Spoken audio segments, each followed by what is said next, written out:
je vais reprendre maintenant le fil des présentations, toujours dans la logique qui était la nôtre depuis ce matin, d'aller du général au particulier. Nous allons maintenant quitter le périmètre un peu large des blocs géographiques pour passer dans le champ des interventions nationales ou transnationales et venir à deux études de cas plus ponctuelles. Nous allons commencer par l'Ukraine, qui est la terre d'études de Marc-Antoine Elmazega, le prochain intervenant, qui est doctorant en série et qui sera bientôt docteur du série dans les jours qui viennent. Donc pour lui, c'est en quelque sorte un grand oral de répétition. Et il va se demander quels sont les enseignements à tirer de l'expérience ukrainienne en matière de sécurité des approvisionnements gaziers. Marc-Antoine, tu as la parole et si vous pouvez faire court, ce serait très apprécié. Merci.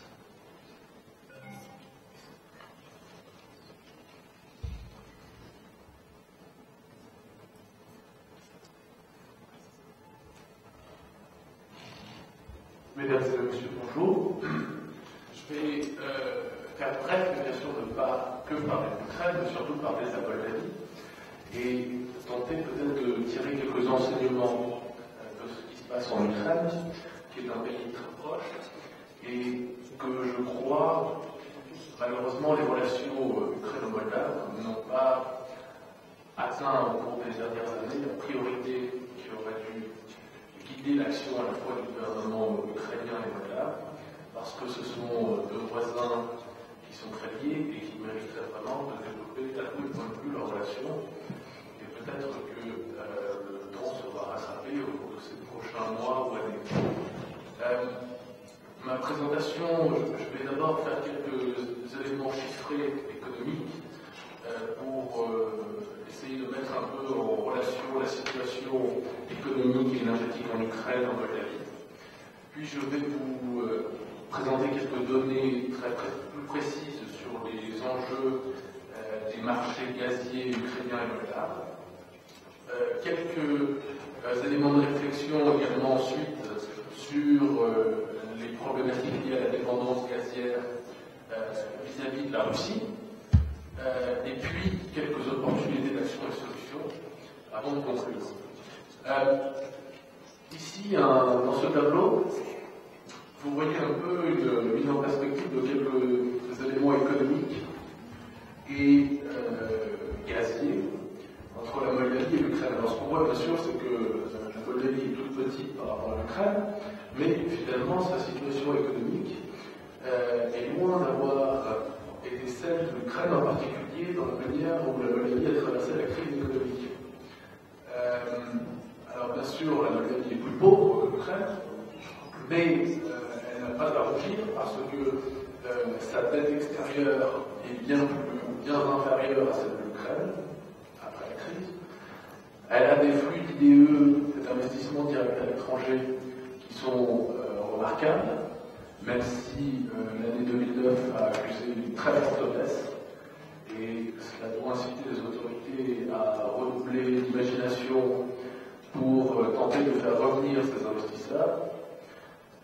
Et alors surtout, ce qu'on voit bien entendu, si l'on étudie les caractéristiques du marché gazier, c'est que la Moldavie a consommé en 2009 3 milliards de mètres cubes de gaz, incluant les grandes industries. L'Ukraine en a consommé 50 milliards. Bien sûr, ce n'est pas comparable. Simplement, l'idée qu'il faut quand même retenir, c'est que la Moldavie importe 100% de son gaz qui est consommé de Russie. L'Ukraine, c'est environ 65-70%. L'Ukraine étant un producteur significatif, vraiment le plus important producteur en Europe, si l'on exclut de l'Europe la Russie. Le gaz en Moldavie, dans le bouquet énergétique, représente également 50%, donc c'est considérable, c'est plus qu'en Ukraine, où ça représente 40%. Si l'on compare un petit peu les marchés gaziers ukrainiens et moldaves, on se rend compte que la Moldavie est dépendante à 100%, ce qui crée une vulnérabilité de fait. L'Ukraine et la Moldavie sont deux corridors de transit très importants. Alors l'Ukraine, c'est le principal corridor de transit pour les exportations parle d'Europe et pas de l'Union européenne, puisque les volumes annuels oscillent entre 95 et 110 milliards de mètres cubes par an. En Moldavie, c'est entre 17 milliards de mètres cubes, ça c'était la pire année 2009 du fait de la crise économique, et 23 milliards de mètres cubes les bonnes années, lorsque les économies ne sont pas atteintes par la crise. Ce qui procure évidemment des revenus relativement élevés. Alors, je les évalue à 60 millions de dollars pour la Moldavie, pour un prix du transit tel qu'il est actuellement de 2,5 dollars pour 1000 mètres cubes pour 100 km, une distance d'environ 160 km. Et la question étant bien entendu, les prix du transit étant fixés, établis à travers une formule, de leur évolution ces prochaines années, et je vais en parler, parce que dès cette année, dès 2011, Moldava Gaz et Gazprom renégocieront leur contrat de long terme qui arrive à échéance au 31 décembre 2011. Donc pour les années suivant 2012. Alors, si l'on regarde l'intensité énergétique des économies ukrainiennes et moldaves, et j'ai voulu insérer ici 3 autres pays, la Lituanie, la Géorgie et la Pologne, afin de vous en faire une meilleure idée. Et bien on se rend compte que la Moldavie a le pire score de cet ensemble-là. Alors c'est des pays que j'estime être plus ou moins comparables, en particulier la Lituanie et la Géorgie, de par leur taille et leur héritage soviétique. Et l'on se rend compte que, en réalité, lorsque vous consommez une unité d'énergie en Moldavie, la valeur en termes de PIB qui s'en dégage est nettement inférieure à celle de l'Ukraine d'une part, même si c'est très proche, mais surtout je voudrais attirer votre attention sur la Géorgie,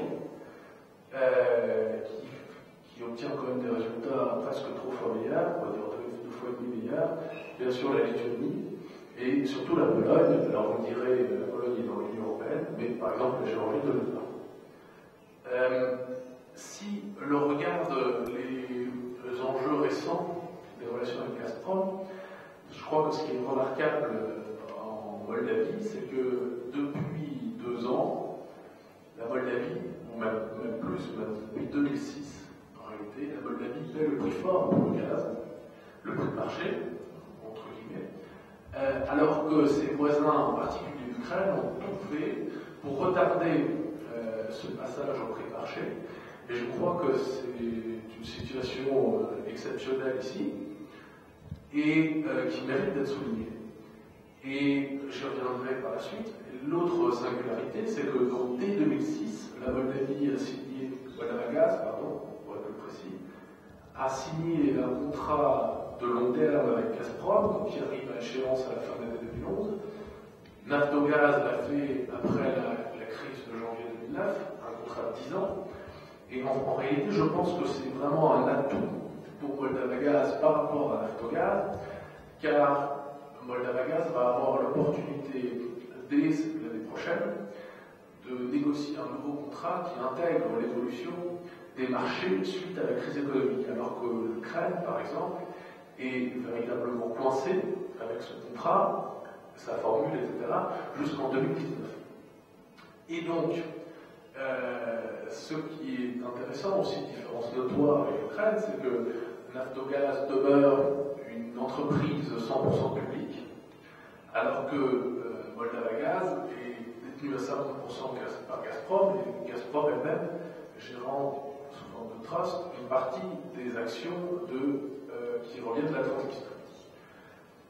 Donc en réalité, on a une situation ici en Moldavie qui est comparable à celle, par exemple, de la Lituanie, où la société lituanienne Lietuvos est contrôlée par Gazprom, par E.ON, l'opérateur allemand, et une minorité des parts appartiennent à l'État lituanien.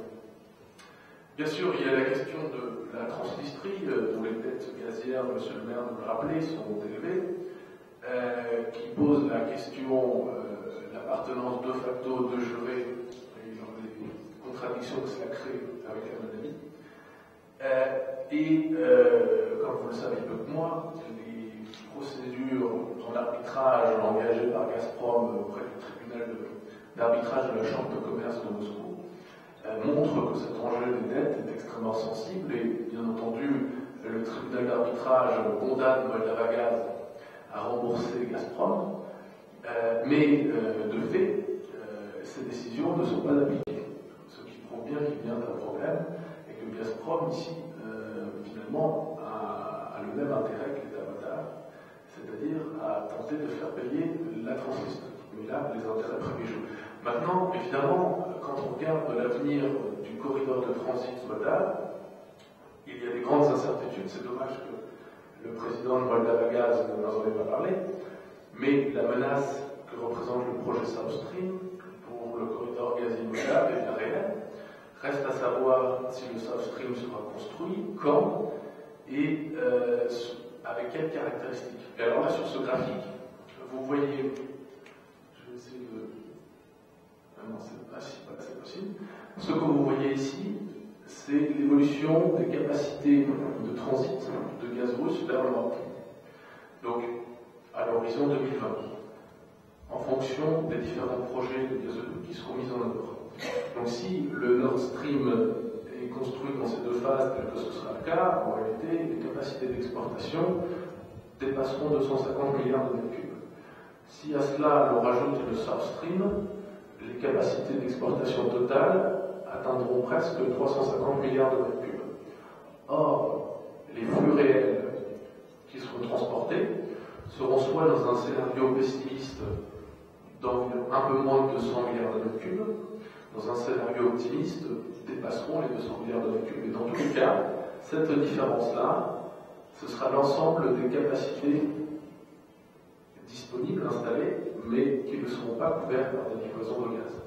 Donc la question pour le South Stream, qui s'il est construit, déviera tous les flux gaziers en transit par la Moldavie, c'est clairement de savoir quel est le coût et la valeur d'avoir de telles capacités libres en termes de sécurité énergétique, puisque pour la Russie, l'objectif c'est de réduire le risque de transit.